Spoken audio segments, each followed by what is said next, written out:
ازيك يا ريكا؟ منورنا النهارده والله، واحنا التلاته مبسوطين قوي ان انت معانا النهارده. حبيب احمد، احنا النهارده مستضيفينك كممثل ناجح ما شاء الله، صاعد عندك مسلسلين في رمضان، واحد منهم بتاعك. بس في عالم تاني، في يونيفرس تاني، كنا مستضيفين ليك داش لعيب كوره. يعني انا سمعت ان انت كنت لعيب جامد قوي، شفتك مره بتلعب الصراحه كنت جامد. فانت وقفت امتى، وقفت ليه، ويعني لعبت لحد امتى وكده؟ انا وقفت في 2015 تمام. عشان كنت ابتديت امثل بجد في 2000 اخر 2013. ده كان لا مؤاخذه صح؟ كان فيلم لا مؤاخذة. اوكي. فابتديت اغيب شوية من التمارين. اه. بدأ المدرب يديني كام كلمة: كنت انت فين ساعتها؟ عندك شغل تاني. كنت في انبي. اوكي. كان بيقول لي بالاحترام كده، يعني انت عندك شغل تاني غيرك ما عندوش اه. كده يعني. كنتش بروح. ابتديت ما اروحش مشيت. رحت المقاولين، قعدت فيها مثلا 4 شهور. دخلت مسلسل تاني، مبقتش اروح خالص بس. وبعدين بطلت بقى جراديولي لغايه لما بقيت في التمثيل بس، لان ما كانش في وقت. يعني هي كانت مساله يعني وقت اكتر يعني. هي وقت، ما هو الاتنين محتاجين. يعني انت التمثيل وهشتغل مثلا مسلسل 3 شهور، انت ال3 شهور بقى اه. الكورة انت محتاج ديسيبلين 24/7 السنة مم. كلها. محتاج اه. تنام بدري، يعني محتاج على حياتك كلها تبقى حوالين الكورة. اه. والتمثيل نفس الحاجة. فما كانش ينفع الاتنين مع بعض، وانا ما اخترتش، فاهم؟ يعني سبتها تمشي لوحدها، وهي مشيت هنا اكتر فكملت بس يعني. بس انت لسه بتلعب كوره صح؟ يعني انت لسه دلوقتي يعني عارف ان انت كنت بتلعب مثلا في فريق الجامعه انا ولا؟ بحب بقى يعني فريق الجامعه مش عارف ايه، لعب خماسي بتاع، بس ما بلعبش بجد. يعني انا كنت بلعب كوره بروفيشنالي من وانا عندي 7 سنين. يعني انا عندي 7 سنين واحنا ام بي، وفضلنا قاعدين هناك 12 سنه وبتاع، عملنا فرقه ال2000 هناك ومش عارف ايه. هي طب بانت يا عليك في موضوع الفيلم يعني اصلا. انا فاكر ان كان في مشهد كده في لا في مؤاخذه وانتوا المدرسه. بتلعبوا كورة. هي اصلا بان عليك وانت عمال بتجري وتدريبل، حسيت لا يعني لعيب. لا، كده كده الكوره هي الباشن بتاعي يعني. يعني لحد دلوقتي حتى يعني الكوره هي يعني كنت بنزل اروح المدرسه بكوره في رجلي. يعني كنت بنزل ايوه اتمشى في الشارع. امم. يعني كنت ببقى متضايق وانا عيل صغير، انزل اتمشى في الشارع بالكوره واقعد انطط وبتاع. يعني الكوره هي اللي بفهمه، فاهم؟ يعني هي لا بس الاوتوماتيك في مخك كده. لا بس يعني الحمد لله. بس تفتكر يعني اللايف ستايل بتاعك كان هيبقى مختلف ازاي لو انت كنت لعيب كوره دلوقتي، مش كملت في التمثيل، فاهم؟ استنى الرنه دي. بس كده. بتقف هي واقفة. ماشي. عادي عادي كمان. آه اللايف ستايل كان هيبقى مختلف، كان هيبقى صحي مليون، يعني 180 درجه مختلف. صحي. هو مش صحي خالص دلوقتي. كان هيختلف في الصحه وفي النوم بدري وفي الاكل في الناس اللي اعرفها بس انت برضو يعني. قلت يعني التصوير برضو انت هي ديفرنت. بس انت في التصوير برضو فاهم؟ يعني انت في التصوير بتبقى 3 شهور انت مركز في بروجكت. الكوره انت يعني هي دي مختلفه، بس انت في الاتنين برضو متعبه يعني ولا ايه؟ الاتنين متعبين، بس الكورة متعبة أكتر في الديسيبلين بتاعها. إن أنت محتاج تبني حياتك كلها على إن أنت تكون في ال90 دقيقة دول أحسن فيرجن من نفسك. التمثيل أنت بقى حياتك يعني الكورة أنت لازم تمشي كده خط مستقيم، واللي هو أنا هعمل كده كل يوم هعمل كده. التمثيل لا، أنت تعالى بقى يعني، فاهم؟ هتأجز تعالى شهر غسيل مش قادر ومكوى، هتقعد دلوقتي. بقى 6 شهور في ايوه بيتك، ايوه. هتشتغل 3 شهور يطلع يعني، فاهم؟ مفيش حاجة ستيبل خالص. الكورة أنت لازم تمشي بالمسطره. فده لايف ستايل مختلف تماما، والناس مختلفه تماما. يعني انت لا يعني انا اصحابي بتوع الكوره عالم، وصحابي اللي اكتسبتهم من الشغل عالم تاني يعني، فاهم؟ ايه. في كلاش حضاري ابن كلب يعني. تقصد ايه؟ تقصد ايه بكلاش حضاري؟ انت يعني كلاش ان الرياضه والكوره بالذات غير، وفي يعني اللايف ستايل غير ايوه ايوه مختلف فاهم تماما. فاهم. انا عندي الازمه دي برضو. يعني انا مثلا اصحابي كلهم من مصر، في الاخر اليوم الحاجه الوحيده احنا بنعملها بنتكلم عن الكوره، بنلعب كوره، بنتخانق، فاهم قصدي؟ اصحابي بقى لما عملتهم في الجامعه وبتاع، محدش فيهم بيعرف يشوط كوره اصلا. فاهم قصدي؟ اللي هو هنعمل ايه يوم السبت؟ ان شاء الله ماتش 1:30، وبعد كده ماتش 4، وماتش 6:30. لا احنا عاوزين ننزل نتشمس، هو سيبني في حالي يعني، لا فاهم يعني يوم قصدي؟ السبت مثلا طول عمره بالنسبه لي السبت انا قاعد في البيت واتفرج على الدوري الانجليزي. اه يعني بالظبط، معروف مفيش. اي حد في صحابي بتعمل ايه، احنا قاعدين قدام التلفزيون بنتكلم عن ماتشات. بالظبط. فايه بقى عندي 16 سنه كده، يوم السبت في ناس بتخرج، دي حاجه غريبه جدا. اصلا هو في حد بيخرج يوم السبت الصبح؟ لا طبعا يوم السبت الصبح هتفرج على الدوري الانجليزي الساعه 12 الظهر لحد الساعه 6 بالليل، اتفرج وباكل. يعني هو ده الجدول. لا الدنيا مختلفه تماما طبعا. اكيد. تلاقي نفسك بقى لسه في ايام ده لسه يوم سبتك ولا بقى على حسب بقى طبعا. الشغل؟ ما فيهاش. لا السبت الحتة دي مثبتة. السبت الممتاز يا باشا قدام انت التلفزيون. عندك تصوير مثلا تنزلهم لا واحده، لا معلش يا جماعه النهارده في ماتشات مش عارف اجي. لا نزلت بي ان كونكت بقى.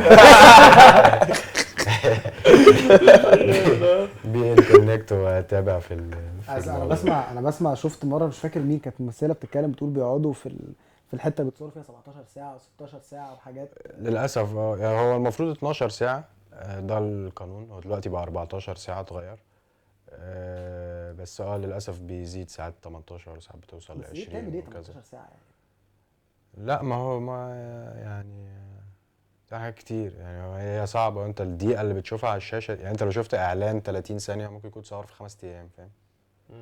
يعني كل حاجه مختلفه. يعني انا باخدك وانت بتتكلم لوحدك وهو بيتكلم لوحده وهو بيتكلم لوحده، ولازم النور ولازم كل حاجه في العالم تظبط في الدقيقه اللي انت بتدور فيها. لو حد زمر بره يعني فاهم؟ ولازم كل حاجه تبقى 100% زي ما انت عايز. ومش سهل خالص، شغلانه صعبه يعني، شغلانه مرهقه. انا بسمع 18 ساعه ده ايه يعني؟ يعني هي صعبه، هي شغلانه صعبه. وبيبقى النور عامل كده اهو. لا يعني مش زي ده. النور ده بيعمي بصراحه. النور ده صعب قوي. ده رخيص شويه بصراحه يعني. مش زي ده. حرام عليك، ده احنا فاتحين بس بادجت عادي. اللعبه على الجون عشان خاطر. ده احنا فرحانين بالاستوديو ده جدا والله العظيم. حد يصوره ونحط على الدنيا على الاخر عشانك والله. لا الصرف باين، الصرف فيك. بس لا طبعا يعني ممكن تبقى قاعد معمي وممكن تبقى قاعد متضايق، بس ما بيبقاش كده يعني. ما بيبقاش فاهم، على حسب المود بقى يعني، على حسب مدير التصوير عايز ايه برضه، فالمود بيختلف. طب الدوري الانجليزي يا احمد، احكي لنا كده، تحب تتفرج على اي فرقه حاليا؟ انا طول عمري اشجع ارسنال في الدوري الانجليزي يعني، ماليش فرقه معينه بس بحب ارسنال عشان يعني بتحسسني انها شبه الزمالك كده. شبه الزمالك؟ احنا سمعنا ارسنال اللي شبه الزمالك؟ يعني ارسنال اللي شبههم مش العكس. يعني الزمالك بالنسبه لي هو الاساسي يعني. تمام ماشي. اي حاجه شبه الزمالك. فانا بحب ارسنال عشان يعني عارف فريق بيلعب كوره حلوه، كوره لذيذه، دايما في لعيبه حريفه، دايما في لعيبه بيعرفوا يلعبوا، بس في الاغلب بيخسروا يعني عارف. يعني ارسنال كان اخر مره خدوا الدوري امتى ارسنال؟ سنه هنري صح؟ يعني من زمان قوي. هو اخواتنا. والله يعني طول عمري احس الارسنال عاملين زي الزمالك فبحبه. بس غير كده مانشستر يونايتد ممكن، بس انا ما بشجعش فرقه بره مصر قوي يعني. يعني برشلونه هي اللي بشجعها كده. انت بتقعد بقى بتتفرج على كل ماتشات الزمالك؟ يعني انت مش بتفوت ماتش؟ لا مش قوي كده، بس يعني كنت بتفرج على كل حاجه، بس يعني بقالي 3 سنين مثلا مش كل حاجه قوي. اتفرجت على الزمالك من قريب. مستحيل تقعد تتفرج على فريق بيلعب بالمنظر ده كل اسبوع وتكون بتحبه يعني. فعلا صعب يعني انا بحاول اكون زملكاوي يا احمد، يعني مش هقول على نفسي زملكاوي مثلا، بس بحاول كل فين وفين افتح ماتش. انا بقفل بعد 10 دقايق، مش بعرف، فاهم قصدي؟ مش بعرف افضل قاعد اتفرج. فعلا الكوره بيلعبوها وحشه وحاشه حاليا، بس يعني مش عارف بقى انت شايف ايه؟ لا هو كده المستوى مش حلو يعني، في مصر عموما مستوى الكوره مش حلو يعني. واظن دايما احنا طول عمرنا عندنا مشكله يعني دايما في لعيبه حريفه كتير قوي في مصر. ايوه قوي. بس مفيش حد يعني هتكمل بقى تروح فين، كله بيعرف. احنا عندنا ثقافه الحنكشه يلا. بس الدماغ بقى عندنا مشكله بنت لذينه يعني، في ان انت تكمل وفي الابر ليفل فوق مشكله اتيتيود رهيبه. مشكله طبعا رهيبه طبعا، وثقافه يعني. احنا بقالنا حلقتين 3 مثلا اي حد بيجي يتكلم معانا بنقول تقريبا نفس جمله، اللي هو ان انت في مصر انت في لعيبه كتير قوي حريفه، في لعيبه كتير قوي على الكوره كويسه جدا، بس فوق مش بتسلك. وده في كل حاجه على فكره يعني، مش في الكوره بس. انا بحس ان دي حاجه لينا احنا كمصريين كثقافه، احنا عندنا موهبه بنت كلب في كل حاجه، بس عندنا كسل برضو ابن كلب في كل حاجه. في كسل يعني في كسل وفي انتخه وفي حب القعده الحلوه والصحبه الحلوه وبتاع، يعني كل ده جميل. بس هتيجي في الشغل بقى لا، عندنا مشكله في الديسيبلين والاتيتيود كبيره كثقافه يعني، مش كلاعب الكوره بس، لا في كل حته يعني حتى في شغلنا احنا ك كصناعه افلام لا يعني في كل حاجه بحس ان دي حاجه فينا احنا كمصريين، في حاجه بتقل كده، فاهم؟ في حاجه يعني. والمشكله بالذات لما واحد بحس في مصر، لما يحس او واحد يكون عارف ان هو كويس في حاجه، هو عارف ان هو محتاج يعمل المينيمم وهيعدي وهيبقى بيفضل كويس. ما فيش، احس ان احنا بنلاك قوي حوار اللي هو الواحد اللي عاوز فعلا ياخد اللي هو اللي يعمل 100%، مش بقولك 110 لا 100%. انا حاسس ان هو الناس بتحب تقف عند 75% عشان ده فاهم، ده هينجحه وده هيعيش. فا متخيل مثلا حسيت بكده. اصل كنت قاعد بتفرج زي اي حد بتفرج على مون نايت، على مره شفت وش اعرفه. فكنت حسيت بقى في فرق برودكشن كده، بالذات اصل مارفل، يعني مارفل مش هزار. يعني انت بتتكلم في فاهم برشلونه، واحنا هنا في الدوري المصري، وهو نفس الحاجه، مع اننا احنا اقوى ناس في العالم العربي ولا ايه في الافلام وبتاع. يعني احنا المفروض اقوى صناعه في العالم العربي اكيد. وتمام. انا لما اشتغلت معاهم عامه ما حسيتش فرق رهيب في كرياتيفيتي او في ابداع او في البني ادمين.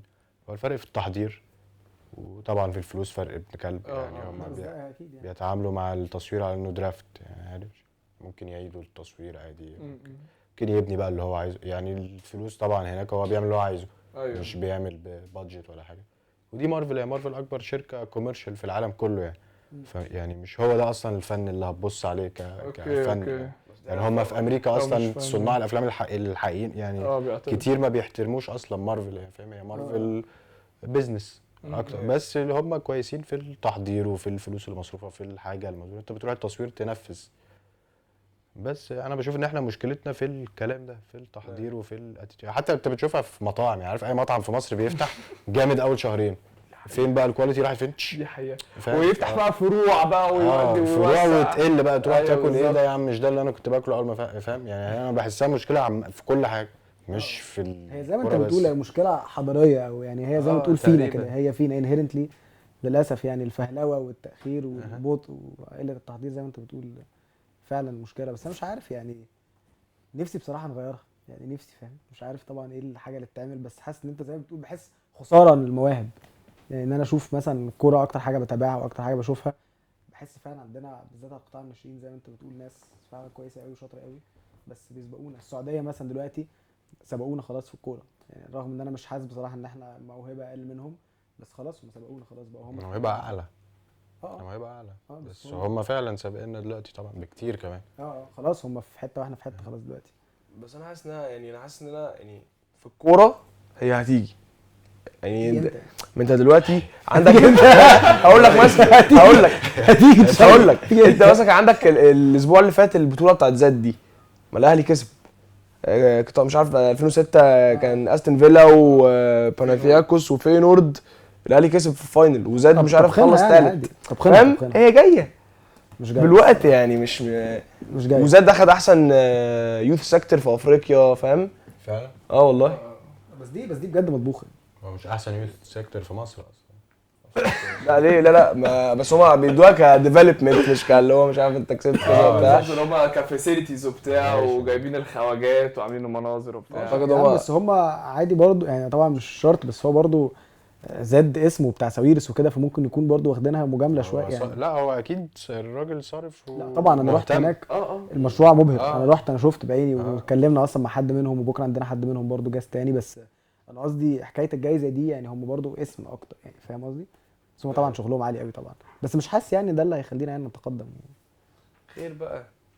طب بقول لك ايه يا احمد، ما تحكي لي شويه عن الكوره بتاعت الجامعات هنا في مصر، عشان انا يعني عارف هي يعني مالهاش اي دعوه بالنوادي وبتاع، بس انا ليتلي حاسس ان احنا الثلاثه بنلعب برضو اللي هو اماتشر فوتبول في بره مع الجامعه، اذا كان مع الجامعه او مع فرقه صحابنا بنعمل دوره كده 11. فما تحكي لي كده عن الجامعه، عشان اعتقد ان انا وانت كان عندنا نفس المدرب. ان انا كنت بوب ولا لا كابتن عبد الناصر. بس هو كان بيدربني في اليوبلس، وبعديها شفت صوره من واحد صاحبي بعتها لي من يو سي وقال لي ده مين، فلقيت كابتن عبد الناصر واقف معاك حبيبي. افتكرت كده، عجبتني. ده العالمي ده كابتن عبد الناصر. حبيبي. ده كان بيقفش عليا قفش والله. لا بس هي كرة الجامعة في مصر يحب يعني احنا بنروح نهزر يعني كده. يعني كرة الجامعة في أمريكا مثلا ده دوري محترم يعني كان جاي لنا مدرب اسمه بوب، راجل أمريكاني. فالراجل كان جاي بقى جيش يعني عنده ستاندردز مش جاي بيدرب في الجامعة، جاي بيدرب النادي الأهلي يعني فاهم هو.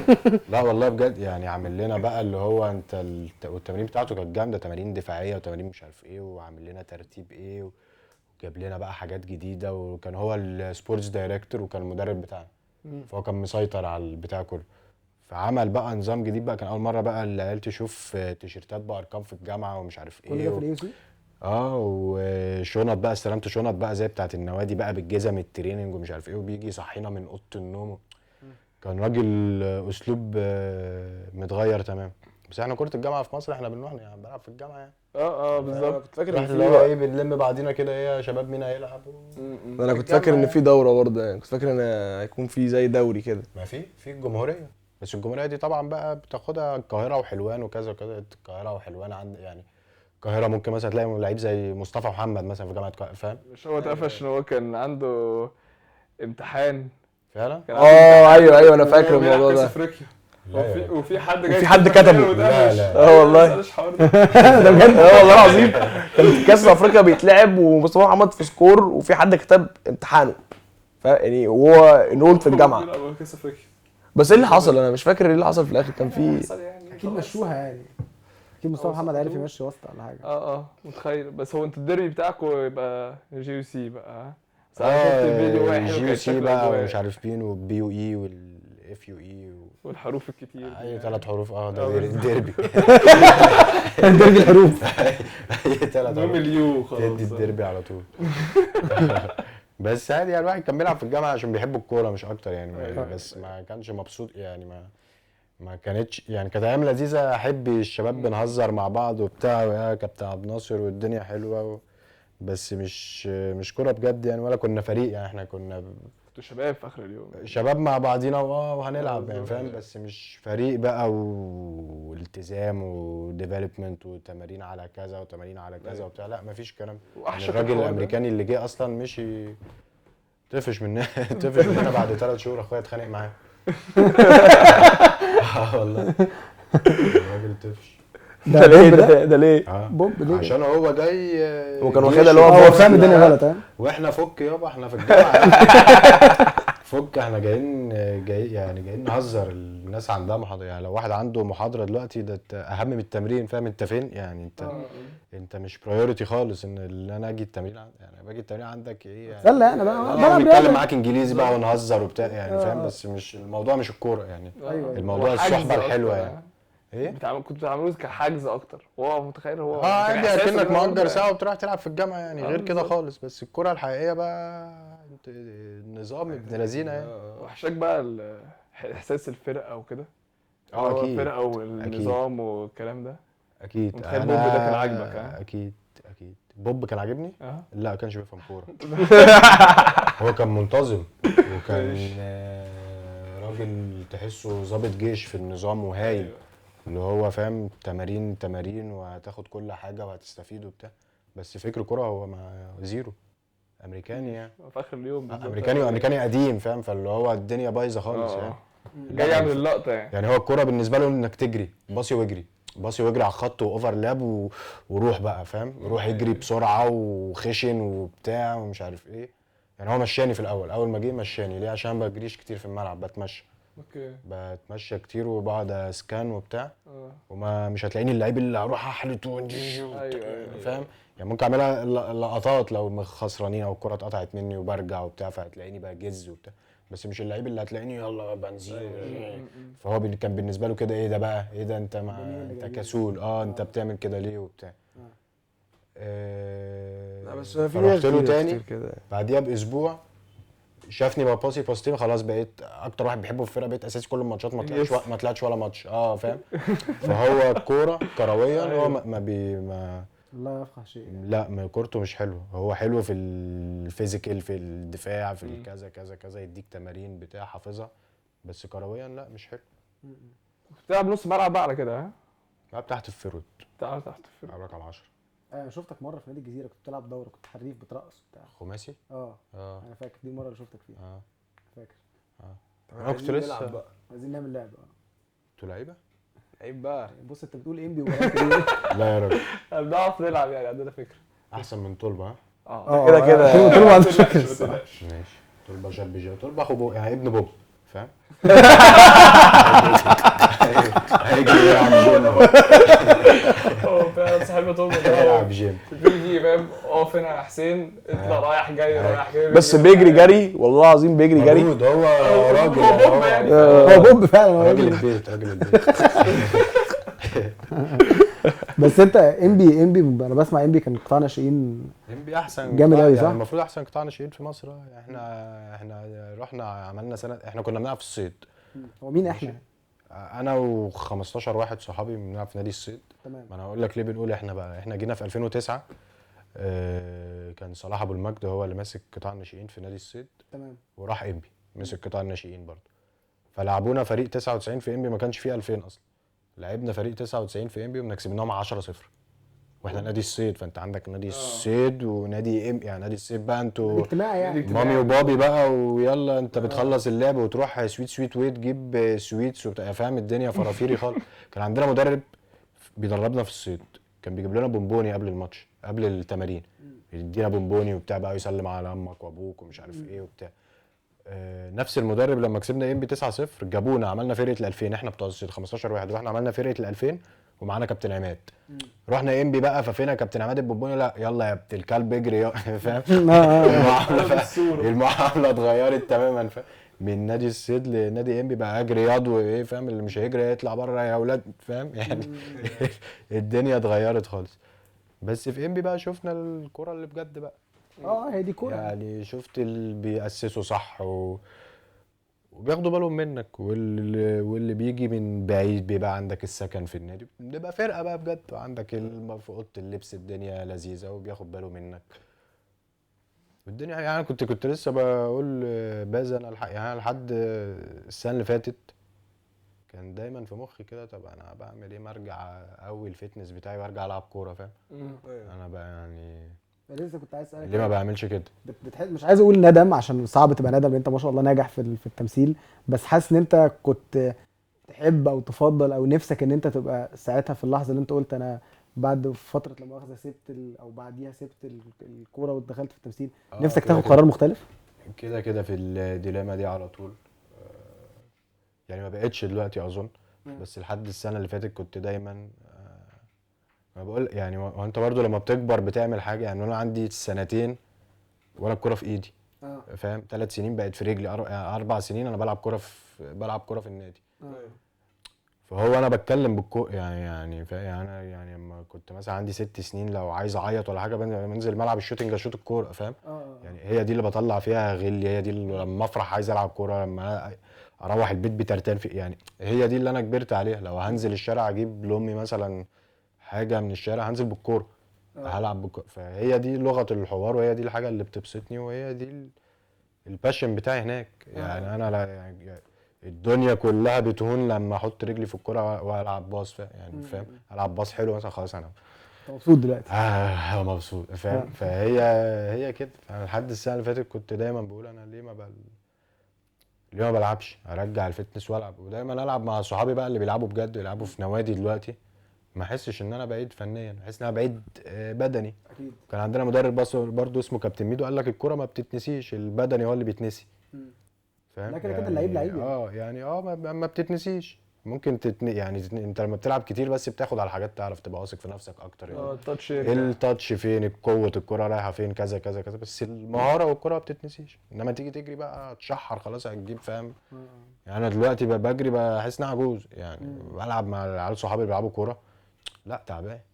يعني ما اجي اجري لا تعبان، مش قادر اعمل اللي انا عايز اعمله، وانا عندي 23 سنه. فده بالنسبه لي اكتئاب يعني فاهم؟ انا بالنسبه لي دلوقتي كلاعب كوره انا في البيك، انا انزل اكل الملعب كله، فاهم؟ فان انا مش قادر اعمل دي كانت حاجه بتضايقني طبعا. بس لقيت ان الواحد يعني انت ربنا اداك حاجه ارضى. اكيد. لا ما فاهم؟ اكيد طبعا. يعني حلوه برضو، فيها احساس حلو، وانا مبسوط. يعني زي ما الكوره فيها باشن بتاعي، التمثيل فيه باشن ان انا اعيش اصلا، يعني هو التمثيل ان انت تقعد تديك ديب في الحاجات وتسال وليه ده بيحصل كده، وليه انت قاعد كده، وليه فاهم، وليه يعني ايه الفرق بينك وبين يعني دايما في اسئله وبتاع، وهو ده التمثيل او الفن عموما. فده باشن عندي برضه، انا دايما احب فاهم انخور، يعني وانا قاعد قدامك كده احب اعرف انت ليه كده، فاهم، احب دايما اسال. تقصد انت ليه كده؟ انا انترستد في الموضوع ده، يعني تقصد ايه بالتفصيل؟ يعني احب اشوف شخصيتك، يعني اوكي. احب اشوفك، احب اعرف انت مين، احب اتكلم معاك، اعرف انت جاي منين وخلفيتك ايه، فاهم يعني ايه اللي وصلك للحال اللي انت فيه دلوقتي ده. اوكي. احب اقعد اشوفها في دماغي كده وانا بتكلم معاك، احب اقعد استقبل واشوف انت مين، فاهم. فده الكور بتاع الفن، ان انت عايز تقول حاجه وعايز تعرف حاجه وبتسال اسئله ايوه عشان تعرف. يعني انا عايز احكي موضوع يخصني، لازم اعرف هو بيخصني ليه بقى، يعني فاهم. يعني انت كبني ادم غير انا كبني ادم غير هو كبني ادم، في مليون حاجه مأثره عليك اكيد. فاحب بقى اعرف الكلام ده كله. فده برضو شغف بالنسبه لي، فكان لذيذ ولقيت نفسي فيه وقررت ان انا يعني الحمد لله ربنا اداني حاجه كويسه ونجحني فيها وانا صغير. طب ركز فيها بقى، ما اسمح، كلنا طماعين فاهم. اكيد. يعني عارف انا كنت بلعب كوره، كان ممكن مثلا ابقى دلوقتي بلعب يا عم في نادي درجه ثالثه احتياطي، مين عارف، الله مين عارف طبعا، يعني ما الله ممكن اعلم. ميسي ما كانش يلعب في برشلونه، فاهم. هي الله كده اعلم الظروف ايه. فانت دلوقتي ربنا اداك حاجه حلوه وبتحبها، بس دايما مخ الواحد كده اللي هو طب انا ليه ما فاهم، طب انا ليه ما روحتش هناك لا ممكن بقى، طب انا هنا ركز بقى واعمل احسن حاجه بهنا ده. يعني انا هنا فاشتغل على هنا بس. دايما هتلاقي الحقيقه، ما اظنش انها عمرها هتروح، اللي هو انا ليه ما روحتش هناك، فاهم. يعني ما اظنش انها عمرها هتروح، بس مستحيل يعني. ما اظنش خالص مستحيل يعني، مليون فاهم. في المية. يعني في اي قرار كده بس في اي قرار طبعا. يعني. فبحس ان هنا بقى الرضا بيبقى لذيذ، يعني اللي هو الحمد لله وشكرا وانا ماشي هنا، وكمل بقى دو ماي بيست في الحته اللي انا فيها يعني. انا عندي لسه الليدي بقى. انا لسه عندي الليدي بقى انا عشان انا انا دخلت في التمثيل. هو انت مش عارف انا وانا صغير عملت اعلان كانت ايه فانش لفانش ده حاجه زي البرسيل. فاللي هو مش عارف كان عندي 7 سنين ولا حاجه ولابس جلابيه، فانا بقى راجع من المدرسه والجلابيه مقطوعه من كوعي ماشي، بعدين امي بتحط عليها فانش وبرجع بقول لها مش عارف ماما شوفي جدش انا قوي، بعمل كده وما بتقطعش عشان فانش. جديش هي كانت كده. جدش ده في الخليج يعني ولا؟ ما هي مش عارف انا كان لازم اقول جديش بس المهم عملت الاعلان ده وبعديها مش عارف ب3 اسابيع ولا حاجه كان في حد كلمني وقال لي في اعلان تاني لو عايز تيجي، وانا كان عندي ليلتها تمرين. فانا امي قالت لي عايز تروح الاعلان ولا عايز تروح التمرين؟ طبعا امي بتقول لي روح الاعلان عادي يعني، افكس تمرين النهارده، انت كنت بلعب في الاخر في اليوبلس يعني. انا بقى راسي 1000 جزمه، انا مش هروح البتاع وانا هروح التمرين، وادي رحت التمرين ومثلتش تاني وبعمل لعب على جول بس الحمد لله مبسوطين. انا فنان والله. وغير كده كنت احكي حاجه تانية، عمر كان بيقول لي وانا برضو بتنزل عليا كل 3 شهور كده، وحسين برضو حصلت له اللي هو خلاص انا بدرس وبتاع، طب انا لسه في وقت، انا هنزل دلوقتي اتمرن ابتدي اجري، انا رايح كل شويه كده ما اعرفش ايه. هو برضو تنزل التمرين مرتين 3 وكده خلاص بقى راحت فاهم قصدي. اللي هو كل شويه محتاج تفوق لها تاني، بتحتاج زقه وبتحتاج ديسيبلين مش عند لا بتحتاج اي حد فينا مش طبيعي. هي الاحلام حلوه قوي يعني قوي قوي قوي، وانا قاعد اشوف نفسي في الملعب كده الشامبيونز ليج بقى هقطم الواد واحطها في البعيده، يعني الاحلام جميله قوي، بس الحقيقه بقى لا، انت محتاج تصبر على يعني. يعني واحد زي محمد صلاح ده مثلا، ده صبر كام سنه، ده راح راح عنده 18 سنه، لا ده راح عاش في سويسرا 3 سنين شقه، اللي هو فاهم اكيد كان مكتئب يعني. سويسرا اصلا كئيبه من غير وانت سويسري، فما بالك بقى انت مصري. والله العظيم بجد، والله بجد يعني هو انت مصري وقاعد في بلد ما تعرفهاش اكيد. بلد ما فيش حد فيها اصلا، ما كانش بيتكلم انجليزي ساعتها اكيد، بلد ساكته ولا انت فاهم ثقافتها ولا انت فاهم اي حاجه، ومستحمل كله عشان نفسه يروح هناك. فده ديسيبلين ابن لذين طبعا مش طبيعي يعني. انت كهربا راح لوتسيرن في سويسرا برضه ما عرفش رجع الزمان على طول. صعبه طبعا صعبه. كان معانا ايجنت الحلقه اللي فاتت برضه يا احمد، وكان بيحكي لنا اللي هو برضه كان عنده لعيب وشغال معاه وخلاص كان هيسفره، الزمالك لا بس برد، لا بس ما اعرفش ايه، بيروح برضه اي نادي كبير، اهلي الزمالك بيجي يعني يخش وبيخطفوا على طول. ده وانت في بلدك نجم وبتاع، فاهم؟ انا قعدت ده بلدي منتخب. نجم والعب منتخب والعب بالظبط. والدنيا حلوه وبتاع، بس ان انت تستحمل دي وحشه قوي. انتوا وبعدين عارفين- واحد زي صلاح برضو لما راح هو صلاح راح فين؟ تشيلسي. اه ده اكتئاب ابن كلب.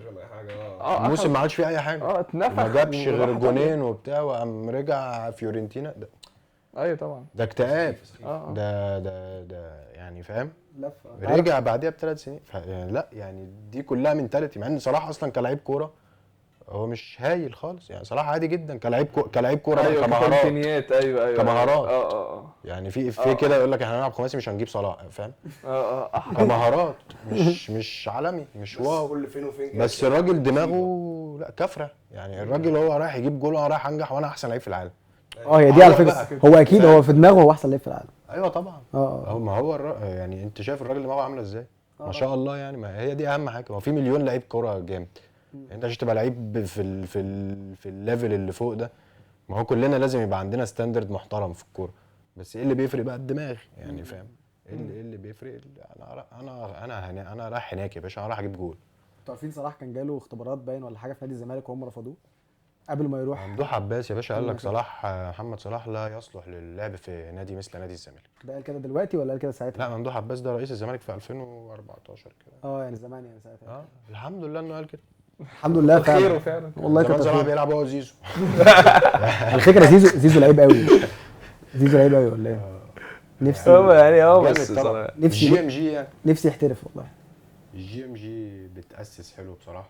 الجي ام جي اللي هي جي ام جي بتاعت ماجد سامي، هو معسكر كده بيلعبوا. العيال بتروح بتلعب حافيه، ومش معسكر، مش فريق كوره بقى، هو معسكر في العين السخنه. وانت بتقعد هناك، يعني انت بتقعد هناك السنه كلها، بتنزل لاهلك مثلا، كانوا بينزلوا اسبوعين ولا حاجه كده. والعيال كلها هناك بتلعب حافيه، وبيروحوا يلعبوا بقى فرق. اول مره اسمع الحوار ده. وانا اول لا مره إزاي؟ ده أول مرة زيزو أعرف. جي ام جي فيديوز على تيك توك بجد؟ بس. محمد رضا بتاع فيوتشر جي ام جي، وهلال بتاع دجله جي ام جي، كذا حد جي ام جي تاني. بتاعت ماجد سامي، عارف ماجد سامي رئيس وادي دجله؟ لا. رئيس نادي انا وادي ماشي دجله. عرفت ماجد سامي هو اللي عمل جي ام جي. وكانوا بيلعبوا بقى، انت يعني ما بتلعبش دوري، ما بتلعبش اي حاجه، انت جي ام جي بتلعب بقى فريق ودي وبتاع. بعدين لما كبروا ابتدى يسوقهم، فطلعوا يعني زيزو مثلا اوفراته الحلوه وبساطه الحلوه وشوطه الحلوه دي كلها جي ام جي. هم يعني اي لعيب طالع من جي ام جي بتلاقي بساطته مظبوطه، مش عارف ايه، عشان وايه حكمه حاجة. بيلعب حاجه في ايه الحكمه دي بقى؟ انا مش فاهم. عشان يعني رجله تحس الكورة بالكوره يعني؟ تاخد على الكوره شن اكتر يعني. كده.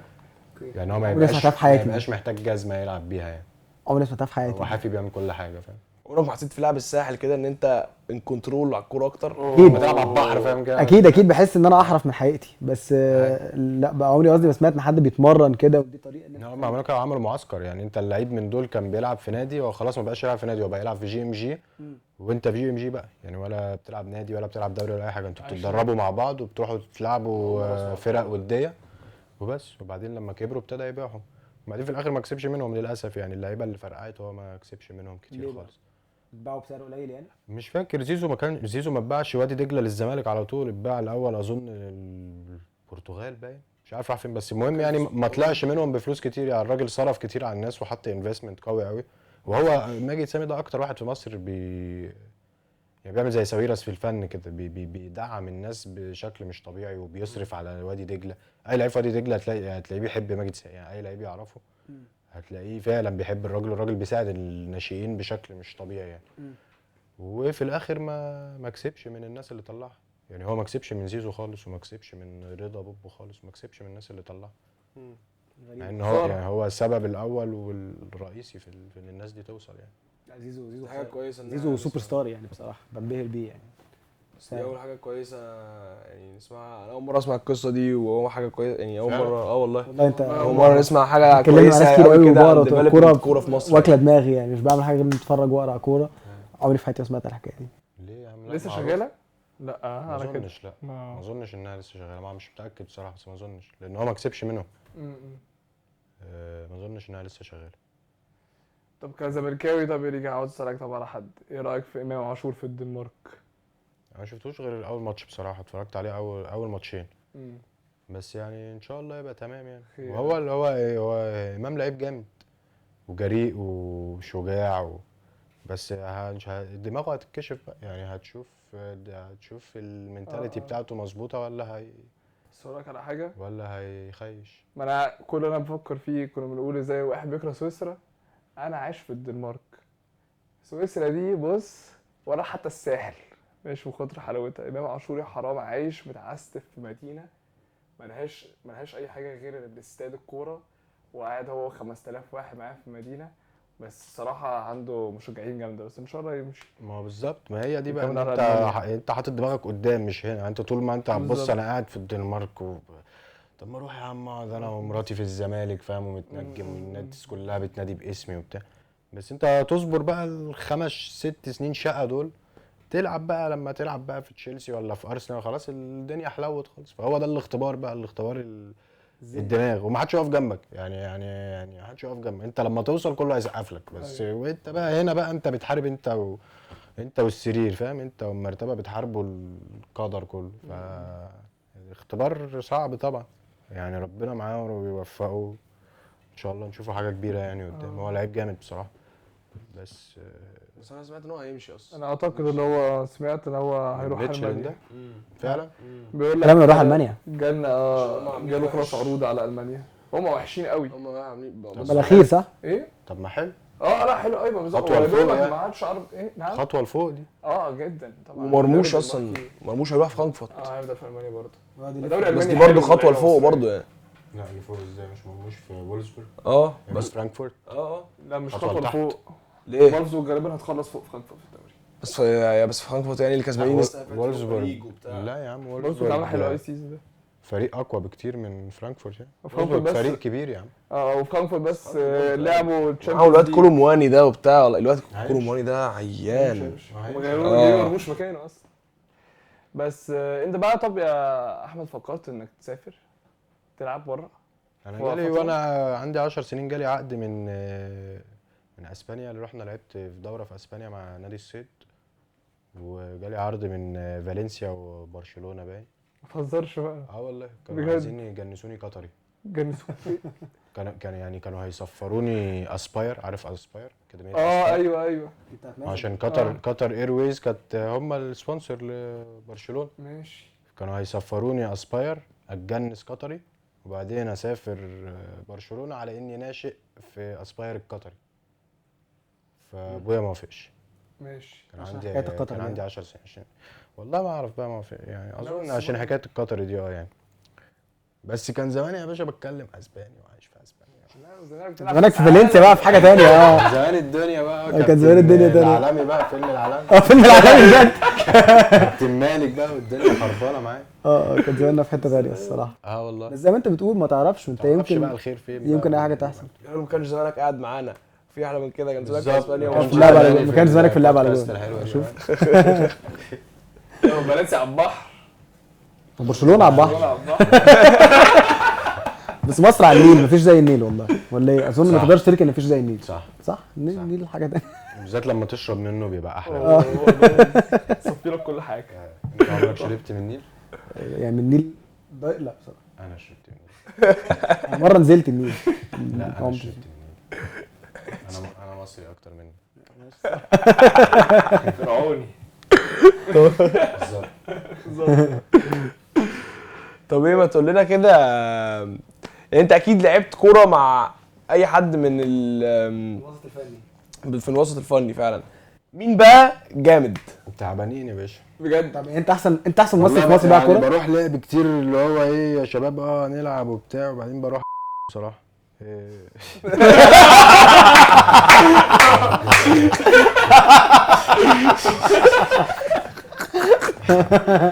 يعني فاهم. اصل انا ما بعرفش العب كوره حبي يعني. تلعب كوره بجد. انا وانا في المدرسه زمان في البريك هننزل احسن 4 يلعبوا معايا هنكسب يعني فاهم. بس ما بعرفش العب كوره اللي هو باصي بقى ونبسه بتاع، بتعصب بغل يعني. حتى لو نازلين نلعب صحاب مع بعض فاهم في جنينه بيتك فاهم، هتلاقيني عايز اكسب فاهم. اول ما بدخل اللي انا بلعب كوره كده المود بقى بيتقلب ايه كومبيتيتيف فاهم. مليون في المية انا هكسب. حتى لو بنلعب حبي في البيت وبتاع لازم اكسب فما بعرفش انا العب اللعب اللي هو ايه جايين نتبسط ده، ايوه فاهم؟ يعني لو بلعب ببنطلون جينز حتى هتلاقيني يعني وداخل وبترقص لعب بقى وبتعمل. الحب الكرة الحب اللي هو هنلعب مع بعض ونهزر وناخد الصورتين وبتاع بجز، فاهم؟ ما فرحت كام مرة ما ومفيش. ببسطش. هو اللعب الفني كله انا لحد دلوقتي ما اعرفش، انا لحد دلوقتي ما رحتش لعب بصراحه، كنت عايز اكمل فيها، يبقى لعبي تعبان بصراحه.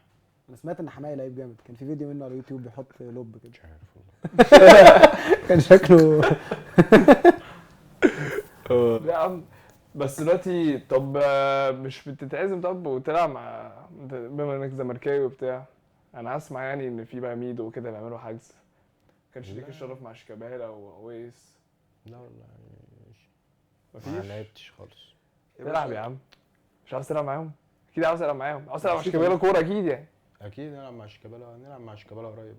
مفيش مشكله، ماشي نلعب. انا قابلت شيكابالا مره اصلا في الشارع، الراجل ده يا جماعه والله جميل يعني، انا مش زملكاوي اصلا وقابلته في الشارع، في مش عارف قابلته في الشارع مره وكنت راجع مع عربيه، فقعدت انادي في نص الشارع كابتن شيكا كابتن شيكا، ونزلت مع عربيه وتصور معايا، والله كان لذيذ قوي يعني. شيكا ده مثل برضو من اللعيب الحريف اللي ما وصلش. لا بس واحد لعب في سبورتنج يعني، ماشي ما لعب وصلش في قوي، ما سبورتنج وصلش بس شيكابالا ده كان بس. يلعب شيكابالا في ريال حريف قوي مدريد. يعني. كان لا شيكابالا ايه بس بحس عشان السقف شيكابالا برضه عند عندك، المصريين بحس. تحب شيكابالا انت؟ طبعا شيكابالا عالمي. اه لا شيكابالا معترض عالمي. خالص. وشيكابالا ده لا يا باشا لعيب كبير، ايه ده نيمار. لا والله بجد شيكابالا، لا، انت جامد شفت يعني. شيكابالا في 2009 ل 2013 كده كان بيعمل ايه؟ كان بيلعب في الزمالك بس لوحده، ده- كان بيطلع تاني الدوري لوحده، فعلا لوحده، كان بياخد الكرة يروح يجيب جول لوحده. لا الراجل مش طبيعي بصراحه. يعني شيكابالا ده لو كان لعيب انجليزي كان هياخد البالون دور، يعني فاهم برازيلي. قصدي؟ اه. والله العظيم لو كان لا، لعيب مش انجليزي طبيعي. معاه باسبور انجليزي كان هياخد البالون دور. ولا في اي حته غير في سبورتنج بره؟ ما اظنش ما اظنش. طلعش سبورتنج ما بره عملش البرتغال. حاجه قوي يعني. يعني اظن سبورتنج اكتر حاجه وصل لها، بس دي دماغ برضه. يعني شيكابالا ده لو بدماغ صلاح كان هيبقى كان ميسي. الموضوع طبعا مختلف تماماً. كان هيبقى هيبقى حاجه، ميسي. كان هيبقى حاجه تانية يعني خالص. طبعا. لا كده كده شيكابالا حتى لمسه كوره واكيد هيبقى اعلى من صلاح، لو انت بتتفرج هيبقى اعلى من صلاح، مليون مره طبعا. هيبقى اعلى من صلاح، بس هي زي الدماغ زي ما انت بتقول يعني. طب دي حاجه بقى بحس مصريين كتير قوي بيتكلموا عليها، وفكرتني دلوقتي لما قلت شيكابالا الدماغ وبتاع، عشان انا برضو شايف مثلا ان ابو تريكه المشكله كانت الدماغ، اللي هو انا مش عايز اطلع بره مصر، انا اكيد مش عارف، بس ده يعني لا بس توقعي انا يعني. بشوف ابو تريكه مشكلته مش منتاليتي، مشكلته بقى آراءه الشخصيه، هو محبته هو للنادي الاهلي. ايوه بس ابو تريكه انا بشوف ان ابو تريكه ده احسن لعيب جه في تاريخ مصر. ايوه، بشوف هو ان ده ابو السؤال. تريكه ده كان لعيب مستوي لدرجه ان هو كان ممكن يطلع من الاهلي على مان يونايتد، فاهم قصدي؟ ايوه. انا ابو تريكه بالنسبه لي ده يعني كان عادي، كان هيبقى في الليفل بتاع زين الدين زيدان لو كان لعب في اوروبا يعني. يعني وهو يعني انت شفت ابو تريكه وهو بيلعب ضد البرازيل؟ دي حقيقة. ايه ده؟ الماتش ده دي ايه ده؟ حقيقة ايه ده؟ أنا ايه ده؟ جبتها من ايه ده؟ الآخر، كنت قاعد بفكر في مثل كده، وما اظنش فعلا ابو تريكة كان مشكلته اللي هو لا ابو تريكه في خايف المنتال، يسافر لا ما بتاع، فيهوش ما لا فيهاش عمري ما شفت ان هو ابو تريكه ده تشوفه تؤمن ان الاسلام دين الله الصحيح. والله العظيم عارف اللعيب اللي هو ايه، هو ما بيخافش، هو نازل الملعب بقى، انت ايه هيلاعب كريستيانو، هيلاعب ماكاليلي، هيلاعب سيدورف، مش بيتأثر. يا باشا انا مؤمن فاهم. والله العظيم ايمان ربنا في قلبي، فاهم؟ انا لاعب الشيطان يعني، فاهم؟ لا مش طبيعي. شفت بيلعب ضد البرازيل ازاي؟ ايوه ماتش برازيل ده؟ ده كفايه اصلا. ايه ده؟ دي حقيقة. ده أنا مش بياخد مقتنع. الفينت وبيدي البتاع، لا اللعيب بس انا ما شاء بصراحه الله لسه يعني. هفضل مقتنع ان صلاح احسن منه انا بكتير. برضو انا مش مقتنع، انا مش مقتنع صلاح بالجمله احسن دي. من ابو تريكه انجازات طبعا. لا لعيب احسن يعني، انا لو عندي ماتش بكره هاخد صلاح.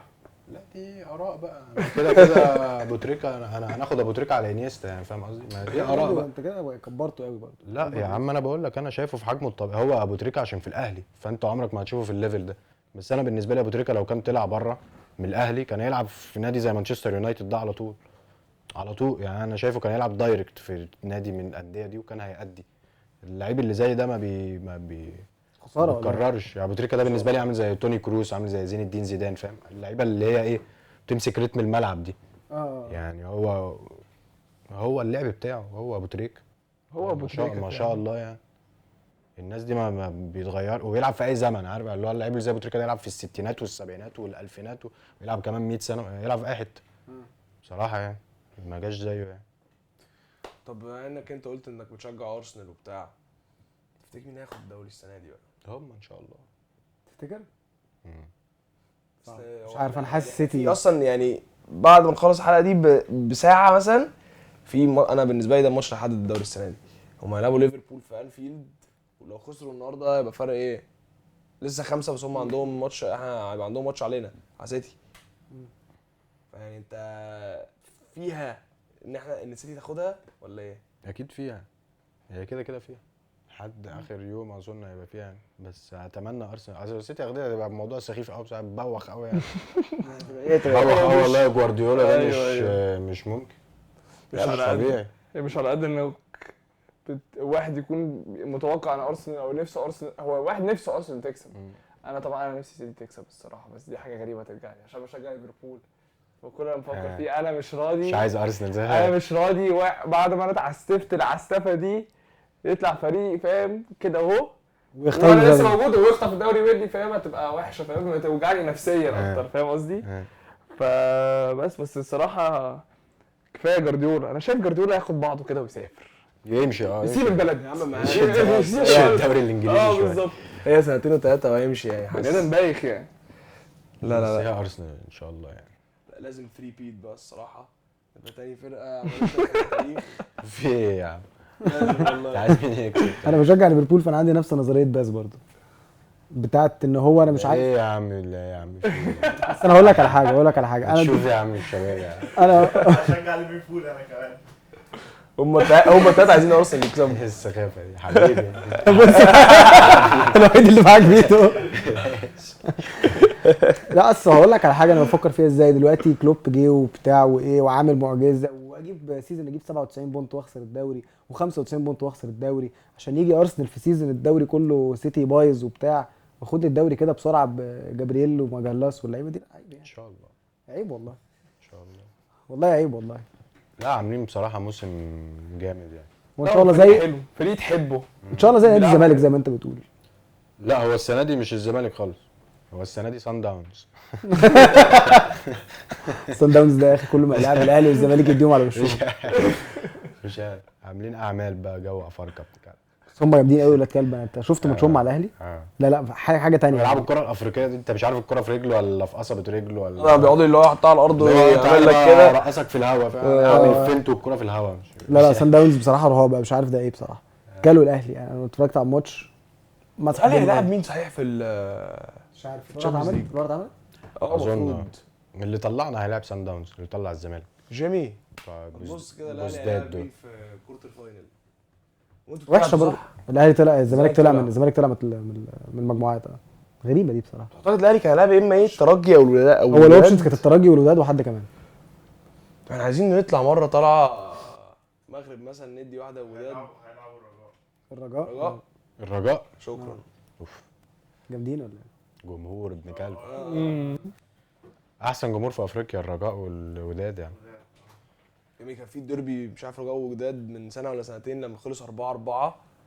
الاستاد كان هينفجر. انا وشماريخ. احنا كنا في كازابلانكا في يوم، كنا بنصور فيلم كازابلانكا، بعدين نزلنا من الشارع كان ماتش الوداد والرجاء بقى، واحنا كنا بنصور جنب الاستاد. فالشارع الشارع كان مفيش تصوير بقى. مفيش تصوير النهارده. لا طبعا انا كان عندي مشهد الحمد لله خلصته، ومشيت بقى في الشارع بقى على القهاوي بقى وكانوا بيغنوا الاغنيه بتاعت رجاوي فلسطين. ايوه عارف الاغنيه دي برضه. لا الجماهير في المغرب جامده بصراحه. يعني انا نفسي اطلع الصراحه اروح اتفرج على واحده اوي دي نروح نقعد في الاستاد. بس الحاجات دي انا خايف منها يعني. تقدر تستغرق تقعد في الالتراس مثلا الرجاء مثلا والوداد في ماتش زي ده؟ يا باشا نقعد عادي. هي دي الاجواء يا مان، هي دي الاجواء اقسم بالله. انا عارف جاي مبصر كده واحد ينطشك، فاهم؟ يا عم ينطشني ليه؟ هي دي الاجواء. احنا مع بعض. انت رايح تتفرج على ماتش كوره يعني. هي دي الاجواء. خايف الصراحه. ده حلو الصراحه. انا رحت الاهلي اول ماتش اروحه في حياتي، رحت مع الاهلي والزمالك، رحت وقفت انا فاهم كل ما اسكت فاهم لمده 10 ثواني اتفرج على الكوره. تتفرج ليه؟ انت جاي تشجع. ده زمان يا عم. لا ده زمان والله. الاستاد دلوقتي زمان ايه ده من شهرين. كنت قاعد فاهم تالتة لما خدنا الثلاثه كده اهو. لما خسرنا من السنغال، لما كسبنا السنغال 1 في مصر. ايوه المره اللي فاتت انا كنت في الاستاد، وكان في ناس مبدئيا بتعمل تيك توكس في لا الماتش. بس جمهور المنتخب اي كلام. جمهور المنتخب كان والله بص- جمهور الفان اي دي، والله زي ما بيقولوا بقى ناس بتعمل تيك توكس في البتاع، واحد يقول لك ما تقعد عشان اتفرج، رايح سينما يعني او رايح المسرح، مش رايح انا رايح الاستاد، انا رايح يعني فاهم، قاعد لا ما خلاص يعني، وعائلات وبتاع. لا جمهور دي المنتخب الكورة مش يعني. حلو، مش بتروح اكيد تتبسط. جمهور المنتخب بقى يعني هو مش جمهور كوره، هو جمهور مصر يعني. بس هي بتبقى دايما الصراحه، انا ببسط قوي لما بروح اتفرج على المنتخب في استاد القاهره. ماشي بس مش فارقه، مش لازم حتى نقعد نغني 90 دقيقه يعني، بس معلش انت- اقول لك حاجه فكر فيها، احنا كنا صغيرين فاحنا ما رحناش الاستاد، بس ماتش مثلا مصر والجزائر اللي هو كان هنا، جمهور هبل الاستاد طبعا. كان فيه 100,000، لا ده حاجه تانية يعني. ده منظر تاني يعني، انت لو شفت الفيديو ممكن اوريهولك بعد التصوير حاجه. بس انا الصراحه انا فاكر الجون اللي احنا جبناه ضد السنغال ده اللي هو ماتش 1-0. احنا كنا قاعدين في ركن كده من الكورنرز. احنا الجون لما دخل كان معايا زكي وبلتاجي وبتاع، زكي راح واحنا عمالين بنحتفل، زكي راح واقع، راح موقع 5 معاه من كتر ما احنا عمالين نتنطط، راح متكعبل على الكرسي وقع، جاب معاه 5 فاهم. وكله ولا فارق له، كله عمال يضحك، كله عمال تالتة؟ يتنطط. كنت قاعد في ثالثه تقريبا. بتحب تروح بقى الماتشات بتاع احمد على قد ما تقدر ولا مش قوي؟ لا مش قوي بصراحه يعني، ما مش رحتش مصر. الاستادات كتير بصراحه في حياتي اصلا. التلفزيون، الفرجه على التلفزيون امتع بالنسبه لي يعني. الفرجه على الاستاد ليها روح مش بتروح تتفرج على وحلوه ماتش، وبتاع، فاهم؟ بس ما اعرفش تحب يعني. تتفرج انت؟ احب اشوف بتقعد الحاجات تشوف بقى اللي مش براحتك، شايفها أيوة. وبتاع، بس الاستاد بيبقى لذيذ انك شايف الملعب كله بقى مره واحده، شايف اللعيب اللي مش معاه الكوره بيجري بيعمل ايه وبتاع، يعني الاستاد حلو لو رايح انالايز يعني. بس كفرجه لا، الاستاد مش احلى يعني. انت ساعات في الاستاد ما تبقاش شايف الكوره مين رايحه جاب الجون فين فاهم، ولا- ولا هي آه. اتشاطت ازاي، ولا اللعيب ده يعني فاهم. حظك يعني تكون بيبقى- قاعد فوق عند جنب الكشاف اصلا، لو انت يعني شايف يا دوبك الربع نص ملعب اللي عندك. مم. ايوه فبتفضل البيت ها؟ البي ان كونكت. بين كونكت اتعودت عليها والله يعني، حبيتها حلو. ما بتعلقش وبتاع، بجد؟ ما بتعلقش خالص، شغاله على التليفون يعني فاهم. اختراع يعني. دايما بجز بقى وانا بره، وافتح بقى النت، تفتح مش عارف كوره جول ولا كوره الويب لايف. سايتس دي يلا شوت ويلا بقى باص علق بقى كل شويه يجيب لك اعلان لا بي ان كونكت بقى شيك كده، تحس ان انت فاهم محترم. وبتقلب في قنوات وبتاع. تقلب في القنوات براحتك وما بيعلقش، وتختار بقى الكواليتي ومش عارف ايه الدنيا. الدعايه اللي بين كونكت بين كونكت بي ان لازم الصراحه يدونا يصرفوا على التصوير بتاع النهارده بصراحه بعد اللي امريكا عملوا ده. جامده بصراحه. بس انت بتقول كنت بتصور في كازابلانكا، هو دي حاجه عاديه ان انت بتكون بتصور فيلم تسافر وبتاع، حاسس على استاف قوي يعني. لا ولا ده الفيلم كان اسمه كازابلانكا، وكان عندنا كام يوم في المغرب كده فسافرنا يعني في المغرب. بس ده كان مش في- العادي يعني. لا مش العادي يعني، هو كان الفيلم في المغرب يعني، الفيلم نفسه بيتصور في المغرب، ماشي. احنا طالعين في المغرب. فكان كده بس يعني. بتصور في العادي كتير بره مصر ولا هي كانت بس المره دي ولا؟ لا هو الفيلم ده بس. حاسس على استاف قوي. هي كام حاجة على حسب الظروف يعني، لو عندك مثلا سافروا مش عارف راحوا فين بتسافر تصور يعني، بس مش دايما، مش في اغلب الاوقات انت جوه بلدك يعني. تشرب من نيلها. تشرب من الفعل. طب ماشي، اشكرك يا ريكا، حبيبي الحلقه الجميله. انبسطنا معاك والله. سقف على احمد داش. اتبسطت، شكرا والله كتر خيرك يعني. نورتنا جدا. فتحت لنا استوديو، حبيبي. الف مبروك. مستني تيشيرت بقى من دول يبعتوا لي ان شاء الله. عجبك يا باشا هتاخد دلوقتي وانت رايح. طب في السنغال انا مش عاوزه. لا سيبهم بص الدنمارك اللي ورا عشان البرنامج يكبر، ماشي، شكرا ليك والله.